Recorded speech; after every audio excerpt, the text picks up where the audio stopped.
let's pretend that we had the perfect avatar of somebody who was full-time in real estate and no other commitments. You guys should absolutely be role playing somewhere between 7:30 and 8, or 8 to 8:30. I would appreciate it if it was in the office. And I would appreciate if you did all of your prospecting from 8 to 10 or 8:30 to 10:30 from the office. And I would appreciate follow-up from 10 to 12. And then I would say everything else doesn't matter. Guys, if you're listening to this, I hope it impacts one person. Nothing would matter in your life. All your money problems would go away. Everything that you've ever dreamed of would happen if that's what you did with your schedule. It's a guarantee. I coach agents across the country, and you'd be surprised how week in and week out, nobody, 0%, accomplishes this schedule and the level of prospecting that they intend to do because they allow other things to get in the way.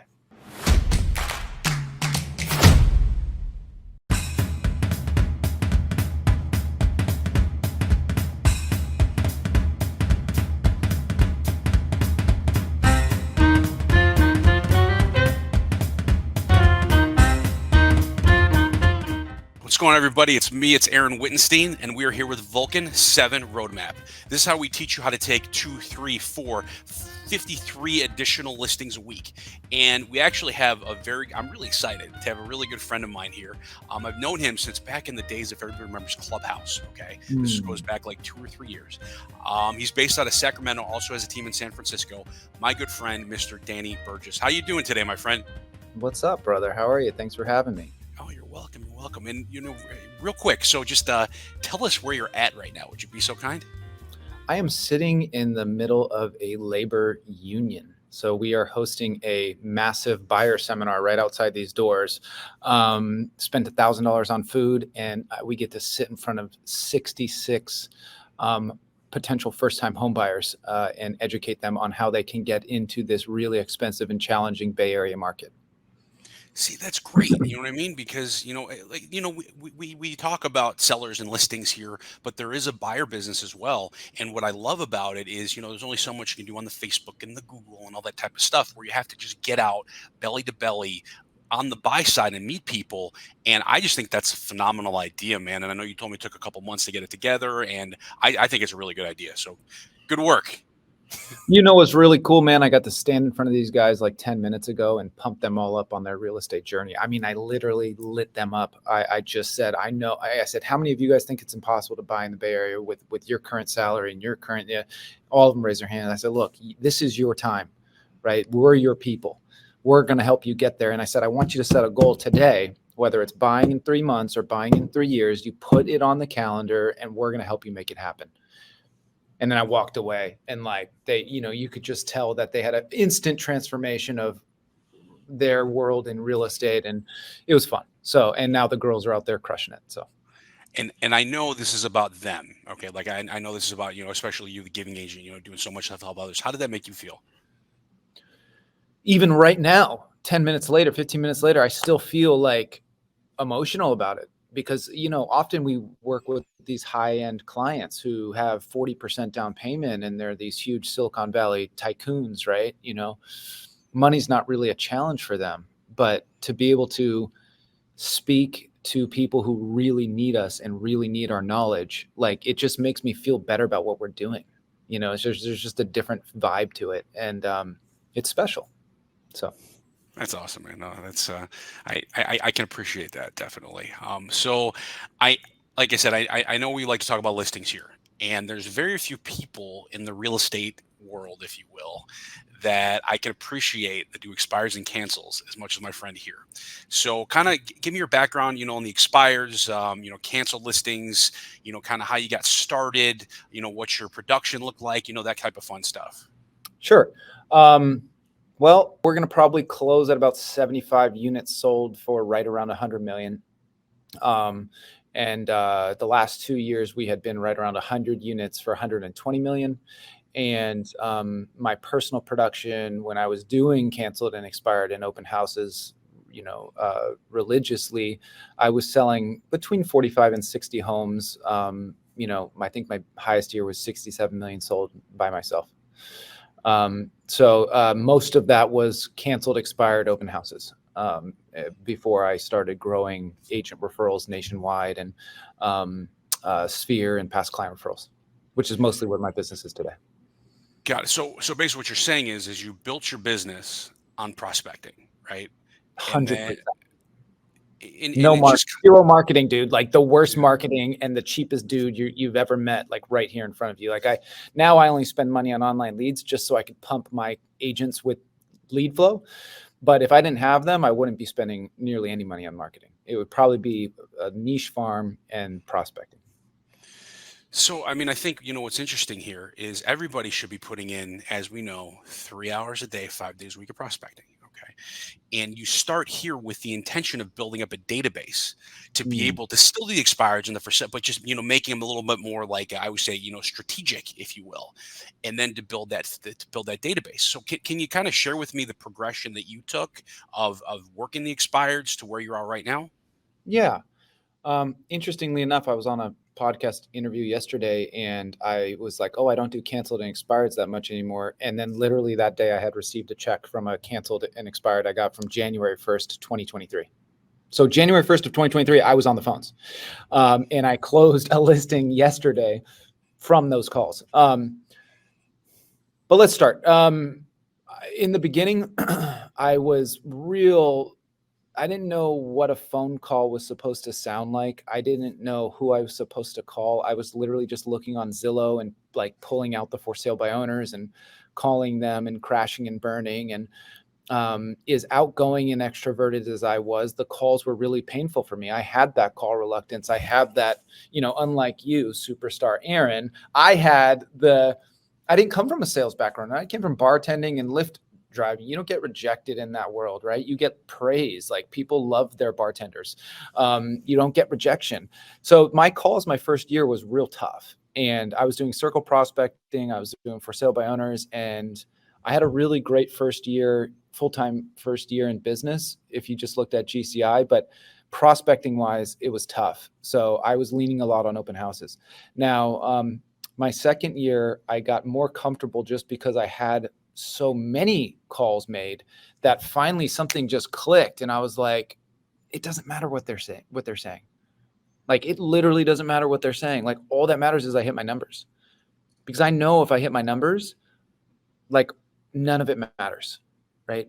None of the rejection, none of the pain, none of it matters. I had this weird moment. Like I specifically remember like one day I was just like, oh, I can call and I don't care what they say. So that next year I ended up doing about 360K in GCI from canceled and expired listings. And I spent probably an hour and a half to 2 hours every day, Monday through Friday, prospecting. And I'd say I did that maybe 35 out of the 52 weeks. And so not the full year by any means, but a lot of it. And through that, I met a lot of people, and my way of business, was appreciated by a certain amount of those people. And I took those listings. And then the following year I said, well, why don't we double down on this? Right. And so we got a little bit more robust on like what we did for the canceled and expireds. And this was like shooting video in front of their house and coming up with like whiteboard stuff behind us and things of that nature.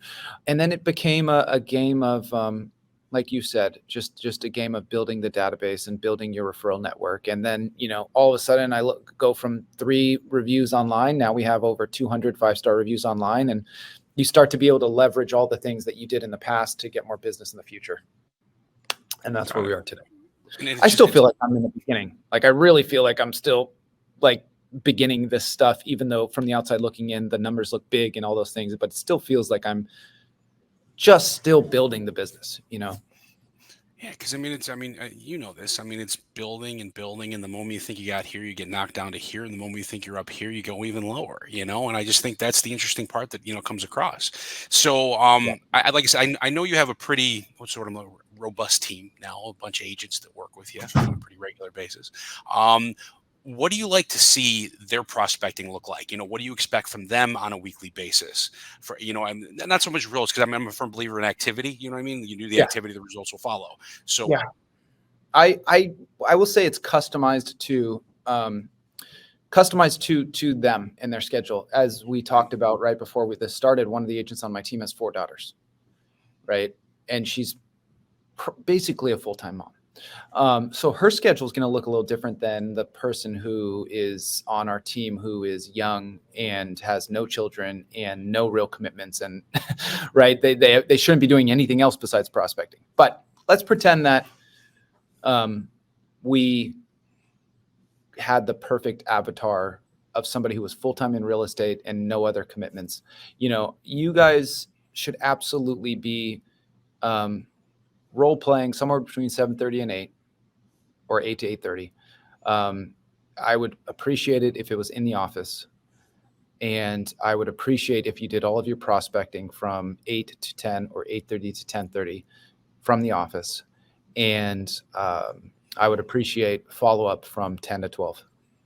And then I would say everything else doesn't matter. Like, guys, if you're listening to this, I hope it impacts one person. Nothing would matter in your life. All your money problems would go away. Everything that you've ever dreamed of would happen if that's what you did with your schedule. Like, it's a guarantee. I coach agents across the country, and you'd be surprised how week in and week out, nobody, 0%, accomplishes this schedule and the level of prospecting that they intend to do, because they allow other things to get in the way. yeah, no, it's true, because I mean it's all a schedule. It's all sticking to your commitments, and I'm just going to assume. I don't like the word assume, but I'm going to assume that you run a relatively rigid schedule with your schedule on a regular basis. Because like I said, I know, like I said, from knowing you, a big part of your life is you like to travel, you like to take your family in different places, Yeah. and you have goals in mind that make it so where you can do that, right? But like I said, what is the typical day of Danny Burgess look like? These days, it's pretty chill. I focus most of my energy on myself. So like my personal growth is where I focus like 90% of my energy. So in the mornings, I'm up by 4 to 5, somewhere between there. Um, I simply go and sit on my couch and I write for 5 minutes. I then skedaddle to the gym. I try to sauna as much as I can, which is really where a lot of the thinking time comes in. So I do a lot of thinking, and then reading in there as well. And then, after the exercise and the personal time, I knock out 90% of my emails, and like set up my day with current clients or agents well before 8 a.m. And then if I'm not coaching, between 8 to 10, I'm prospecting for my own personal business. Now our database is up to 12,000 people. So like I could literally spend forever in my database and nowhere else. And so that's where I try to keep most of my time. And then in the afternoons, once again, I'm probably exercising, spending time with my kids, or we're also doing direct to seller stuff out of state. So we dabbling in that business, and yeah, that's what it looks like, man. I mean, when you work as hard as you work, you eventually get to a level where you get that flexibility in your day, because the number one thing is taking care of ourselves. I mean, no matter what, if you're not good, nothing around you is good. Yeah. Is really the best way to put it. So, knowing, like I said, knowing everything that we have here, like when it comes to real estate, what is your personal favorite part about the real estate business? Mm. It used to be servicing clients. I used to take real pride and ownership with like literally being like 5-star server. Like when I was a waiter, I was the one who came up with the competition board at every restaurant I ever worked at, where we posted the credit card tips, and you saw the percentage between all the waiters. So I was the one who came up with that at every restaurant I went to. I was so competitive. I moved that into real estate, and I loved servicing clients, and I loved like them coming out of the deal saying, "Wow, you were amazing. Like you saved this deal, or you saved us a ton of money." That used to be my pinnacle.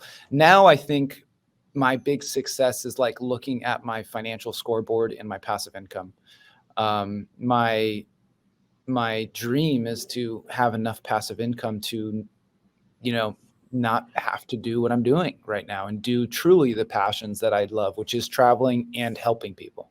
Um, and so I think that's my biggest joy now, is like a race towards passive income. Like, how do I get to 40,000 a month passive income in the next 2 years? Right. Like, for me, that's like this race that's going on in my head that drives me crazy every day.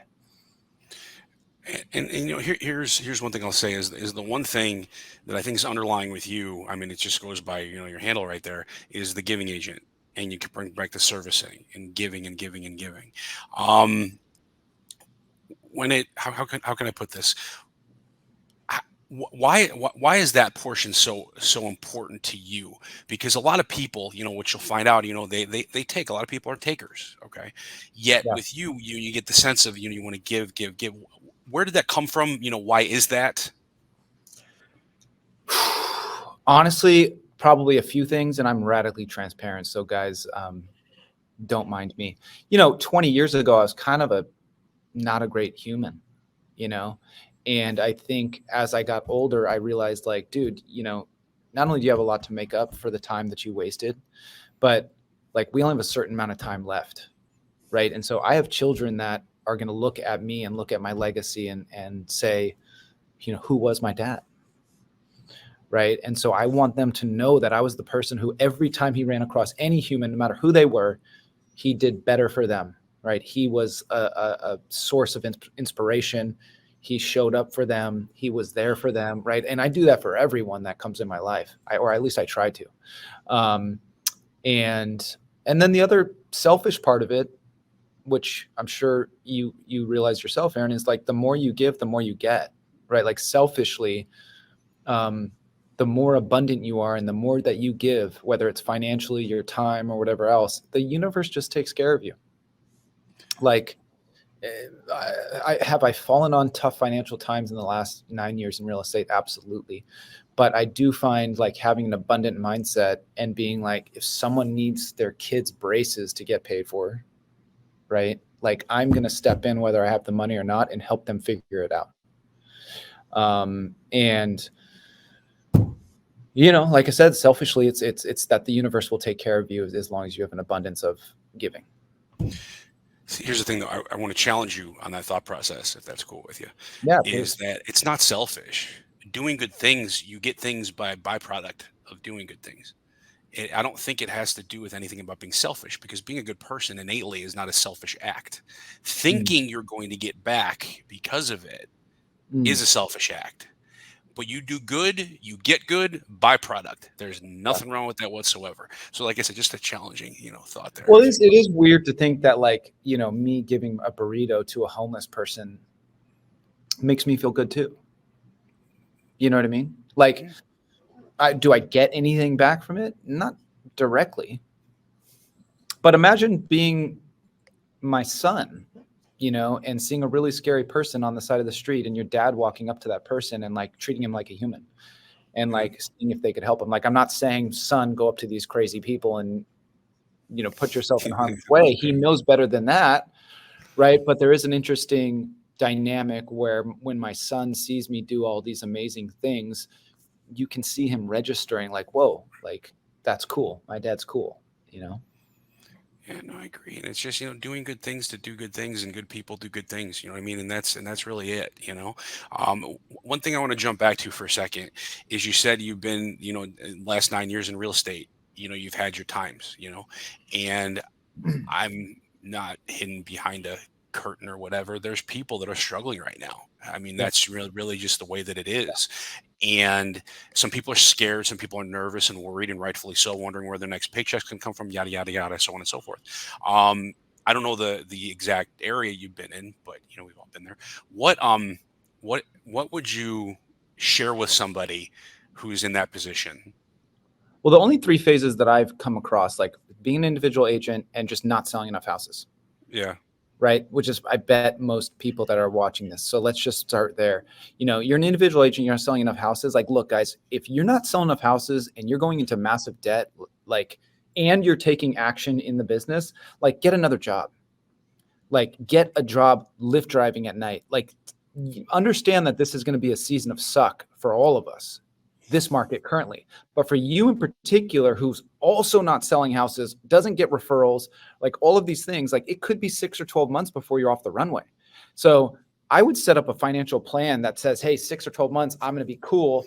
Like, how do I do that? And that could be being a Lyft driver, being a bartender, being a waiter. Like find a job that isn't a 9 to 5, right? Because the 9 to 5 will kill your real estate career. Find a job like a Lyft driving or an Uber driving that you can just stay afloat, right? Because you can do that stuff around your schedule. And then if you're in the second phase, which is like the leverage phase, I would say be very cautious of your expenses right now and make sure you're inspecting every dollar that's coming in and out of your business. Like that was a big failure of mine in like year 3 or 4, where I tried to like scale out really quick. Like I almost buried myself. I would go back to the drawing board, read the book Shift, and Profit First. Those 2 books in combination, you'll change your life. And then if you're in my phase right now, like what I'm telling myself is like I have to work extra harder as a leader of the pack. Like I need to go 10x right now, just for the gravitational pull of everyone that's behind me. Like, and that's what's been happening the last 90 days with my team. I've been going hard, right? If you see your team leader setting more appointments than you, you're like, whoa, like how is he outworking me right now? He runs 3 businesses, right? So I think that's an important thing as a leader right now too, is you need to outwork everyone. Beautiful. All right. So this is a question I ask everybody that comes on here with me. Okay. Is you're sitting at your desk, you know what I mean? You're typing up a couple emails, you're sending out a referral, and a brand new agent comes across your desk. And he's like, Danny, give me one piece of advice. What do you got? We'll make it 2, but be cautious of who you surround yourself with in this business. There's a reason why 90% of agents fail. So you may be getting advice from the wrong person. You may be shadowing or following the lead of the wrong person. So I would be very cautious of who you surround yourself with. And just because you're the top producer and you're getting awards at your office doesn't mean you're in the right office. So I'd say be very cautious of your environment. It's just a critical key component. You hear that from everyone, right? Who's successful is like who you surround yourself matters. So that's a big one. But the main one, guys, is you have to show up every day. And no matter how hard it gets, like show up every day, work on yourself every day, show gratitude every day, understand why you're doing this thing every day, and prospect every day. That's like it. That's the magic bullet. It's not rocket science. I love it, man. That's, it's amazing how many people I talk to, and they all relatively have the same thing that they say. It's not mind blowing, but it's not shocking. All right, my friend. I want to let you get back to your buyer seminar there. What final words do you have for everybody here today? DM me on Instagram if you have any struggles. I'm very accessible, and I find joy in helping people find a path that is suitable for them. So Instagram, just FYI, is the best way to get in touch with you. Is that correct? Yep, 100%. Beautiful. Beautiful. All right, beautiful. Yeah, you got that right there. At The Giving Agent is where you can reach Mr. Burgess at. Otherwise, my friend, I want to say thank you so much for coming on here. Like I said, I know you had a busy day. Thank you for accommodating us. And thank you. Thank you, Aaron. I really appreciate you. You're one of a kind, and I follow your lead in this world as well. So I appreciate you. Thank you very much, sir. All right, everybody, have an amazing day. Take care of yourselves. Be well.